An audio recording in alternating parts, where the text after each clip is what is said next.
So welcome to week one of Writing in the Sciences. My name is Kristen Sinani. I'm a clinical assistant professor at Stanford University, where I teach, in addition to scientific writing, I also teach statistics. In this first week, I want to start with a little bit of an introduction, and then I'm going to just jump right into some key principles of effective writing that we're going to be talking about over the next couple of weeks. So just to start with, I'm going to do a little introduction. And some of the goals that I have for you for this course is that I'm hoping to get you to rethink your writing process a little bit, maybe rethink your approach to writing, and I'm also helping to ease some fears that you may have around writing. So I'm hoping to do a little bit of that in this module. So in my course at Stanford, I always like to start by asking students the question, what makes good writing? And feel free to discuss this on the discussion format later, but for now I'm going to kind of tell you what I think makes good writing. So first and foremost, what I think makes good writing is that good writing needs to communicate an idea clearly and effectively. And this is even more important in scientific writing because the whole point of scientific writing is to get your ideas across, get your results across to other scientists, to policymakers, and sometimes even to the lay public. So it's really all about getting your idea across clearly and effectively. All right, well, there's also this other element, the second element of good writing, right? This is really what everybody associates with good writing. Good writing is beautiful. It's elegant and stylish, right? And I think what actually happens when a lot of people sit down to write is they're worried about two up there. They're worried about sounding a certain way. They're worried about sounding smart or sounding elegant. And they spend so much time focusing on number two that they forget about just trying to get their idea across clearly and effectively. And that leads to all sorts of problems in the writing.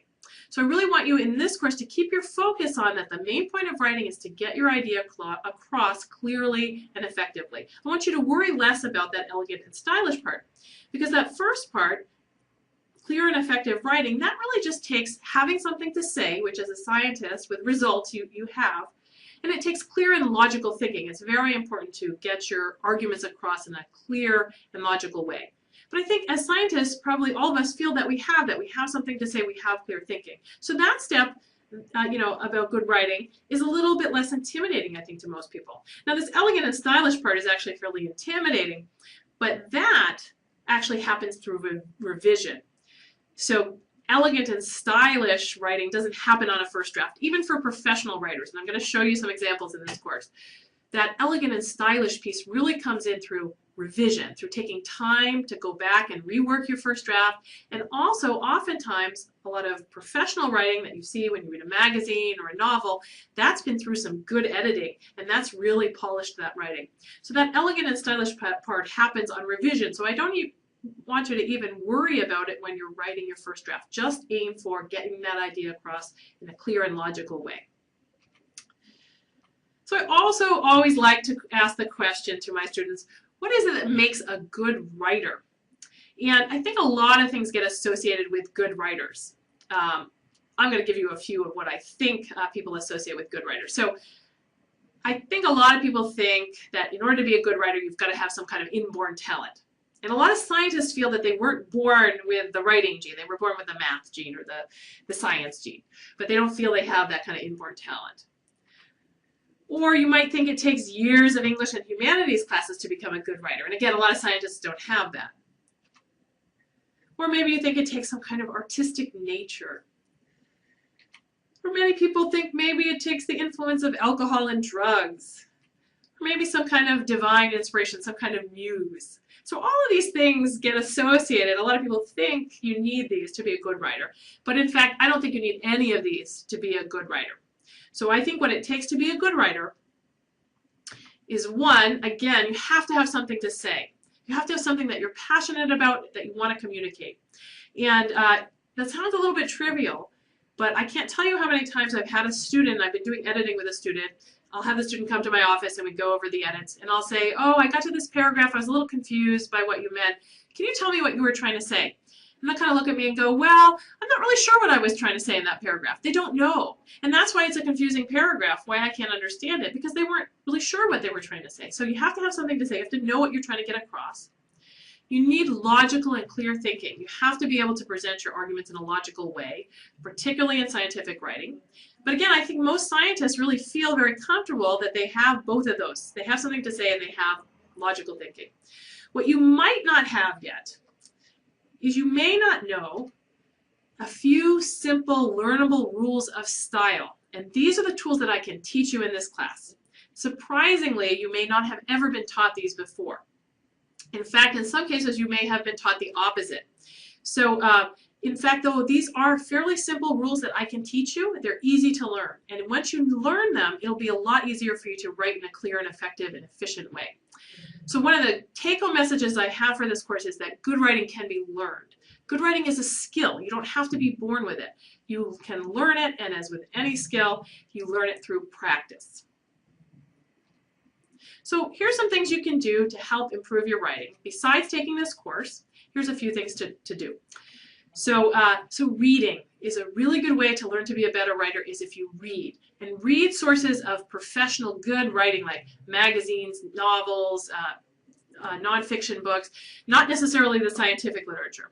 So your first assignment for this course is I'm going to force you to find some time to pick up something to read that you wouldn't have had time to read otherwise. So make some time to read something, even if it's just a magazine.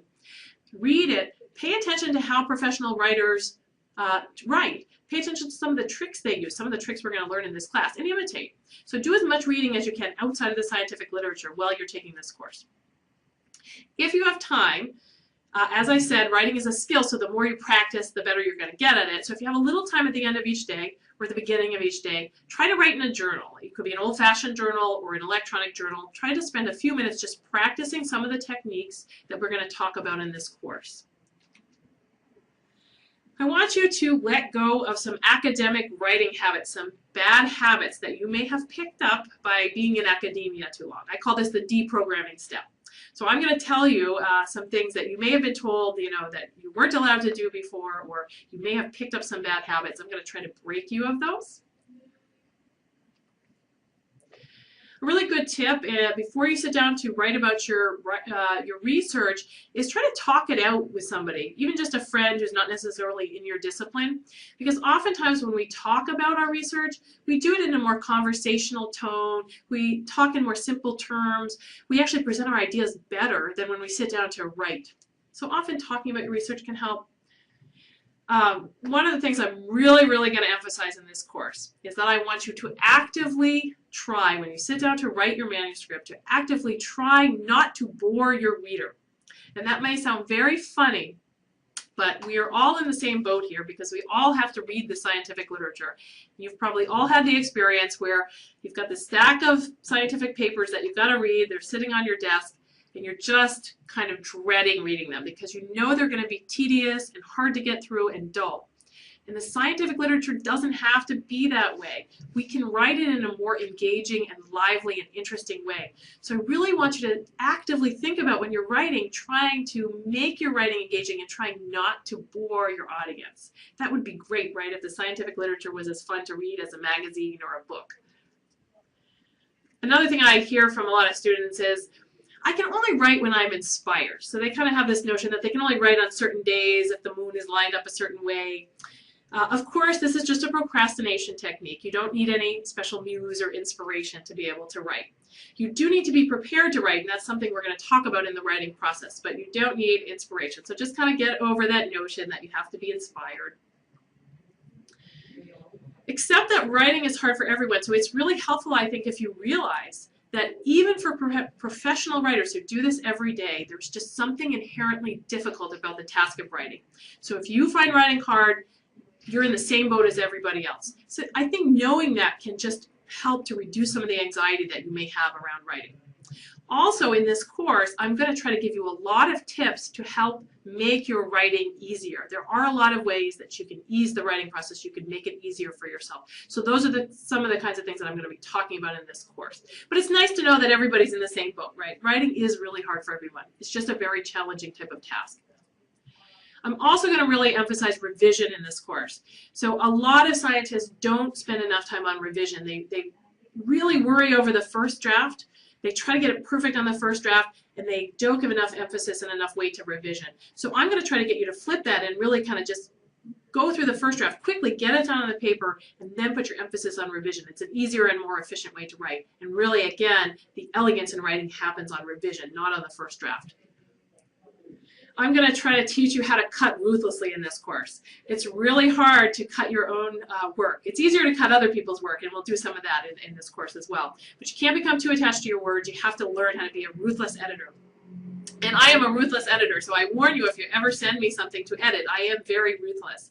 And in fact, sometimes people will send me something like an abstract, and they'll say, well, it's 250 words, it needs to be less than 200, can you help me? So I take that as a challenge, and I'll send it back to them at 150 words, So learn how to cut. It will really improve your writing.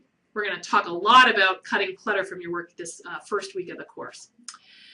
If you can, find a good editor, somebody who can edit your work. And sometimes a spouse, a friend, a significant other, if they're willing, can be a good editor. Somebody outside of your discipline who can look at your work and give you some feedback, tell you whether it's written at a level that they can understand, tell you where it's confusing, if it's boring.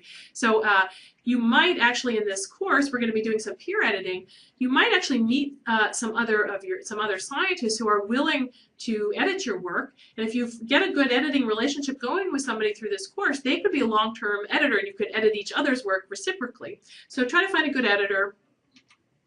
And then finally, the last thing I'm going to emphasize in this course is I really want you to start taking risks in your writing. So sometimes the scientific literature, when you're sitting down to write scientific academic writing, it's really, really confining. You're kind of forced in this little box. You're told there are all these rules you don't dare break. And it really kind of, boxes you in. It doesn't let you find your own voice as a writer.